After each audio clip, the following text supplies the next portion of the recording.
અમદાવાદમાં મોતની સવારીના દ્રશ્યો સામે આવ્યા। નરોડા વિસ્તારમાં ઇકો વાન ઉપર મુસાફરોને બેસાડવામાં આવ્યા હતા। ટ્રાફિકના નિયમોનો સરેઆમ અહીંયા ભંગ કરતા વાહન ચાલકો જોવા મળી રહ્યા છે, જેમાં ઇકો વાન ચાલકની બેદરકારીનો વિડીયો સામે આવ્યો છે। ઇકો વાનમાં પણ ખીચોખીચ મુસાફરો ભરવામાં આવ્યા હતા। આ શહેરીજનો નહીં સુધરે, કારણ કે જીવના જોખમે વાહન ચલાવવાની જાણે કે એક આદત પડી ગઈ છે। ટ્રાફિક નિયમનો ભંગ થતો અહીંયા જોવા મળ્યો। અમદાવાદના આ દ્રશ્યો છે કે જેમાં ઇકો વાનની અંદર તો કેટલાક મુસાફરો બેઠેલા જ છે, પણ તેની ઉપર પણ બેસાડવામાં આવ્યા છે।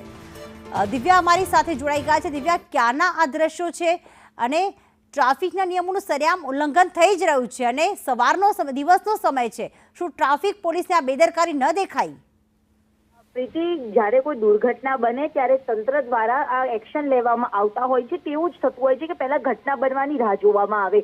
કદાચ આ ઘટનામાં પણ એવું જ થયું હશે। જે પ્રકારે સોશિયલ મીડિયામાં એક વિડીયો છે વાયરલ થયો છે, જે નરોડા વિસ્તારનો છે, કે જ્યાં પેસેન્જરોને તે પાછી ટેક્સી પાર્કિંગ પણ વ્હીકલ નથી, ખાનગી વ્હીકલ છે અને ઇકો કારની અંદર તો બધા ભરેલા જ છે માણસો, પરંતુ તેની ઉપર પણ 4 થી 5 લોકોને બેસાડવામાં આવ્યા છે। સાથે જ તેમનો સામાન પણ ઉપર મૂકવામાં આવ્યો છે।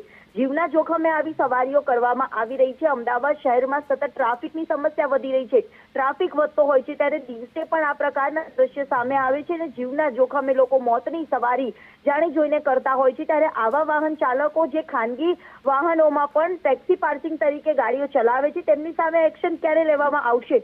સદનસીબે કોઈ જાનહાનિ થઈ નથી, પરંતુ જાનહાનિ થઈ હોત તો કેટલી મોટી, અનેક લોકોએ જીવ પણ ગુમાવવા પડ્યા હોત। લોકોની બેદરકારી, ટ્રાફિક નિયમોનું પાલન નથી કરતું કોઈ, અને તેમને પાલન કરાવવા માટે સ્થળ પર પોલીસ પણ નથી હાજર હોતી। આવા પણ અનેક સવાલો અહીંયા સમસ્યાને લઈને ઉભા થતા જોવા મળી રહ્યા છે।